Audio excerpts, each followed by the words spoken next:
talk about great fights, you talk about great names. This man to my left has broken our heart so many times. I mean, a three-division, three-weight, three-time world champion, Jorge Linares. I remember the fight against Kevin Mitchell.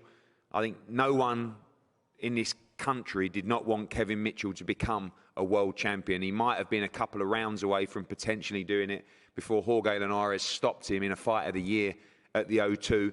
We brought him back to Manchester. I thought we can definitely get him beat. Anthony Crolla was up first in a really good fight, and Jorge came through in points. We made the rematch. It was a better performance from Jorge. He wins the rematch. And I said to Robert Diaz, I said, I think I've got the guy, Luke Campbell. I think he can beat him. We took the fight out in Los Angeles. And of course, Jorge Linares beat Luke Campbell to go 4-0 against Matchroom and 4-0 against Britain. This time, we do have the favourite, which I was very excited about. And then I started finding out that Jorge Linares has decided to focus his entire energy, his entire career on this fight, this opportunity. Go back to Ismael Salas, reinvest in his training camp, roll the dice one more time, all the things you don't really want to hear from a guy that you're trying to get beat. But he's done it to us before. And Jorge, you're back. You look tremendous. Special shout out to the jacket as well. Lovely. You've given everything to this training camp. You're ready to fight in the UK once again. Thank you, Eddie. But it's true. I show so many amazing time. I have a lot of beautiful memory here in England, in London, Kevin Mitchell, Crolla, two-time, Campbell in California. So this is different time, different day, different opponent. I feel I'm come to fight with undefeated boxer. For me, Catteral is a world champion. I think he never lose the fight with Taylor. So this is big thing for me, especially because I'm close to retire. You know, I'm coming in very good way. I train him super well this time, better than 10 years ago, better than when I fighting with Kevin Mitchell, with Crolla. So I'm feeling like 20 years old. So I'm exciting. I'm super happy to be here again. So I'm training amazing with Ismael Salas again in Las Vegas for 7 weeks. And the thing is, I don't like talking too much. I like to work hard. So I'm excited to make a beautiful fight with Jab this Saturday night. Just one final question. So many times in your career, you've bounced back. Yes. You know, you become a world champion, you got beat, you came back, you won your second world title, etc. And then even, I remember on our show at Madison Square Garden, you got beat by Kano in one round. Yes. And it was like, that's it. Yes. And then some of your best performances came off the back of that defeat. Now, we know you're coming off a defeat as well, but you can never rule out Jorge Linares. You are a winner. You are a true competitor. I don't know why, but it's true, man. I remember when I fighting with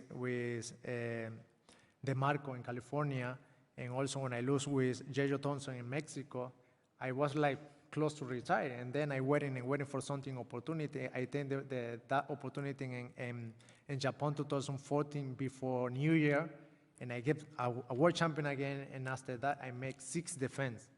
So, and now I feel the same. I come from 3 losses. I don't care. I don't thinking too much about that because I have a lot of experience in my life. This is not new. So the only thing right now, I'm fighting with amazing boxer, young guy, amazing fighter. So, and I have amazing training campaign, and it's super exciting to make great show Saturday night. Thank you. And I know obviously just a couple of years ago, you also gave Devin Haney a great fight and wobbled him at the end of that round. And obviously we'll see how that fight goes. Both guys looking at the winner of that fight potentially if you come through on Saturday. Jack, welcome.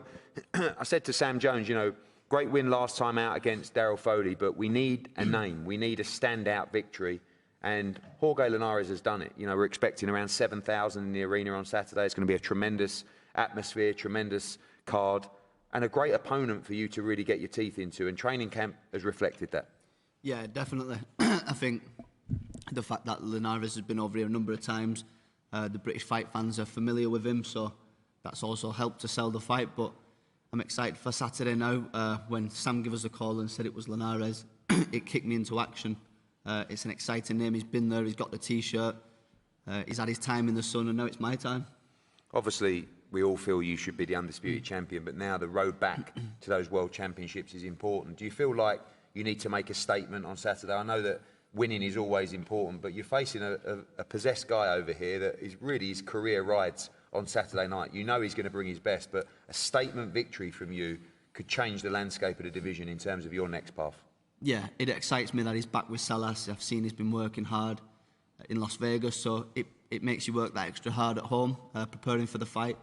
And I put that pressure on myself. I know he's a great name. He's been 3-time world champion, but I know that not looking past this fight, I would never look past. I would never disrespect Jorge like that. But I think he understands as well. The winner of this fight puts himself in the picture for much bigger fights as well.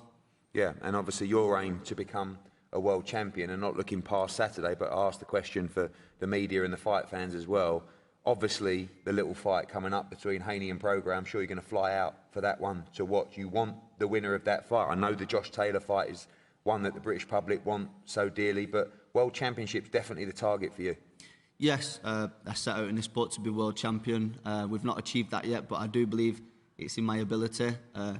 Jamie will tell you, and Nigel, we've been speaking to Sam through training camp, and there's been conversations with yourself about a number of fights in the future, but all of that means nothing until we come through Jorge Saturday night.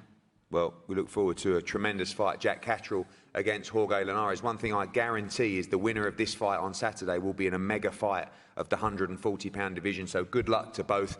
It really is a tremendous fight card on Saturday. You're going to get a great atmosphere in Liverpool, and as I said early on the card, Muhammad Ali, Khalil Majid against Tom Farrell, Campbell Hatton, Jack Turner, Paddy Lacey, William Crolla, and as we go to the championship fight, Shabazz Massoud, look out for him against Jose San Martin. Particularly Aqib Fiaz against Reece Bellotti. Cannot wait for that fight as well. Peter McGrail, the arena will go crazy for this young superstar against Fran Mendoza. And 3-division world champion will fight, I believe, one of Britain's pound-for-pound great fighters in Jack Catteral on Saturday night in our main event. Part of an incredible schedule coming up live on DAZN. We'll see you on Saturday. Don't miss it. And we'll see you at the M&S arena on Saturday night. Thank you.